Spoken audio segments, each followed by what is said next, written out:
Australia's economy in 2025. It's a bit of a roller coaster and not always the fun kind. Let's start with the basics.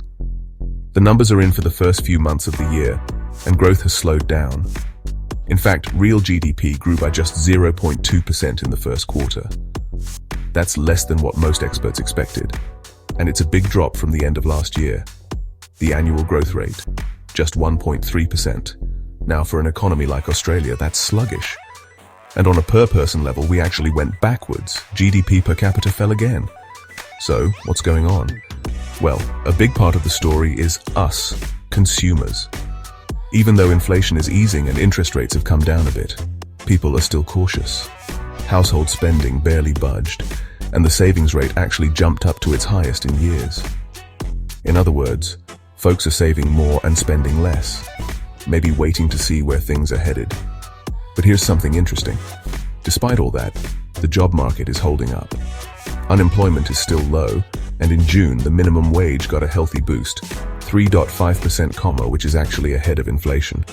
So, more money in people's pockets, but they're not rushing out to spend it just yet. Now let's talk about something that's always in the headlines, interest rates. The Reserve Bank of Australia has cut rates twice since February, bringing them down to 3.85%. And there's a strong chance of another cut soon. The idea is simple. Make borrowing cheaper, encourage spending, and give the economy a little jolt. But even with these cuts, the recovery in private demand just hasn't kicked in. External shocks are also making things tricky. The conflict in the Middle East has pushed oil prices up, which could soon mean higher petrol prices at home, and extreme weather earlier this year hit mining, tourism, and exports, key pillars of Australia's economy.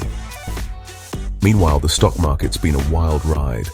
Gold and energy stocks are up, travel companies are down, and the Australian dollar is just kind of there, holding steady.